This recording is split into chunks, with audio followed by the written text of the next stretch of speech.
Okay, once again, welcome friends to my channel which is Pharmatech। और आज हम जो बात करेंगे वो हम बात करेंगे फार्माकोकाइनेटिक्स। तो एज पर मैंने पहले वाले वीडियो में भी बताया था कि फार्माकोकाइनेटिक मतलब होता है what body does to the drug, मतलब हमारा बॉडी ड्रग्स के लिए क्या करता है, क्या कुछ बॉडी करता है वंस जब हम ड्रग को बॉडी के अंदर एडमिनिस्टर करते हैं किसी भी रूट से। सॉरी, तो उसको हम लोग फार्माकोकाइनेटिक कहते हैं। काइनेटिक वर्ड का मतलब होता है movement. So it is a movement of drug inside our body. And definition ये कहता है it is a quantitative study of drug movement in, through and out of the body.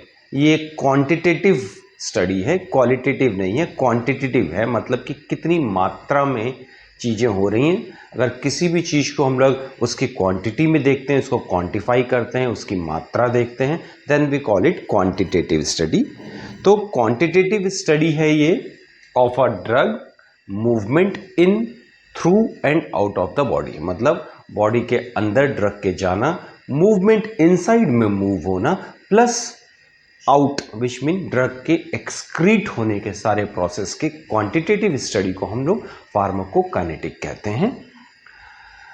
And अगर हम देखें इन टर्म ऑफ कि pharmacokinetic में होता क्या है, सो बेसिकली बायो ट्रांसफॉर्मेशन होता है which is including absorption, distribution and excretion. और इसे शॉर्ट फॉर्म में हम लोग ADME बोलते हैं। ADME का मतलब होता है absorption, distribution, metabolism and elimination, मतलब ड्रग का हमारे बॉडी में एब्जॉर्ब होना, इसके बाद उसका डिफरेंट ऑर्गन्स तक डिस्ट्रीब्यूट होना, पहुंचना, इसके एक्शन करने के बाद उस ड्रग को मेटाबोलाइज होना, मतलब एक्टिव ड्रग को इनएक्टिव होना, और सम टाइम मेटाबॉलिज्म में इनएक्टिव ड्रग भी एक्टिव होते हैं जिसे हम लोग प्रो ड्रग कहते हैं। ये हम आगे चल के देखेंगे कि प्रो ड्रग क्या होता है। तो मेटाबॉलिज्म पार्ट होता है वो, और एक बार ड्रग एक्टिव से इनएक्टिव हो गया तो उसे सिस्टम से बाहर, बॉडी सिस्टम से बाहर भी निकलना होता है। उस प्रोसेस को हम लोग एलिमिनेशन कहते हैं। नाउ फार्माकोकाइनेटिक से हमें क्या पता चलता है, क्या डिटरमाइन हम कर सकते हैं? फार्माकोकाइनेटिक से हम सबसे पहले पता लगा सकते हैं रूट ऑफ ड्रग एडमिनिस्ट्रेशन। इसका मतलब किस रूट से ड्रग को लिया जाए जिससे वो ड्रग का बेस्ट यूज हो सके, बेस्ट फॉर्म में उस ड्रग को किस रूट से लिया जा सकता है, ये हम फार्माकोकाइनेटिक प्रोफाइल किसी भी ड्रग की स्टडी करते हैं तो हमें पता चलता है। इसके अलावा हमें क्या पता चल सकता है? We can also know the dose of drug. Drug को हमें कितनी क्वांटिटी में, किस डिजीज के ट्रीटमेंट के लिए किस क्वांटिटी में ड्रग को देना है, ये हम पता लगा सकते हैं फार्माकोकाइनेटिक से।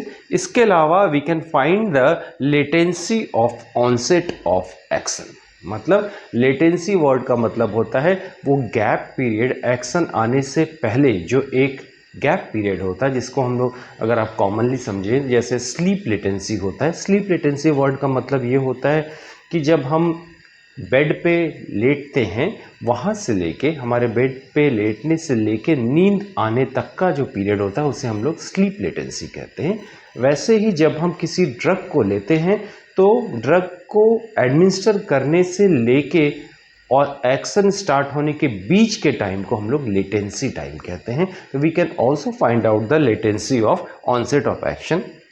हमें ये भी पता चल सकता है फार्माकोकाइनेटिक से पीक टाइम ऑफ एक्शन, मतलब कोई भी ड्रग मैक्सिमम इफेक्ट कितने देर में देगा, ये भी हम फार्माकोकाइनेटिक से पहचान सकते हैं कि पीक, सबसे ज़्यादा इफेक्टिव एक्शन, सबसे ज़्यादा एक्शन कितने समय पे ड्रग से मिलेगा। We can also find the duration of action. Duration of action मतलब अगर हम कोई ड्रग लेते हैं तो वो कितने देर तक असर करता है। अगर हमें ड्यूरेशन ऑफ एक्शन पता चल सकता है किसी ड्रग का तो वी कैन फाइंड आउट कि ड्रग की डोजिंग क्या होगी, क्या वो BD होगी, OD होगी। ये वैसे तो ड्रग की डोजिंग के लिए और भी कई पैरामीटर्स होते हैं जिसके ऊपर हमें ध्यान देना जरूरी है, लेकिन एक इम्पॉर्टेंट पैरामीटर फार्माकोकाइनेटिक भी है बिकॉज ये डिटरमाइन करता है ड्यूरेशन ऑफ एक्शन। एंड उसी से जुड़ा हुआ एक और वर्ड है फ्रीक्वेंसी, मतलब किसी ड्रग को हम कितने फ्रीक्वेंसी में लेते हैं, हम किसी ड्रग को कितनी बार ले सकते हैं, 1 बार, 2 बार, 3 बार, 4 बार, दिन में 1 बार लेना है या 2 बार लेना है, ये फ्रीक्वेंसी भी हमें पता लग सकती है if we study the pharmacokinetic profile of any drug. तो बेसिकली ADME याद रखिएगा, ये एक शॉर्ट फॉर्म है फार्माकोकाइनेटिक का, which is absorption, distribution, metabolism and excretion. अब इसके बारे में हम थोड़ा सा डिटेल में देखेंगे and we will also try to understand in my next part कि हम ड्रग का एब्जॉर्प्शन कितने तरीके से हमारे बॉडी में ड्रग का एब्जॉर्प्शन होता है बायोलॉजिकल मेम्ब्रेन में।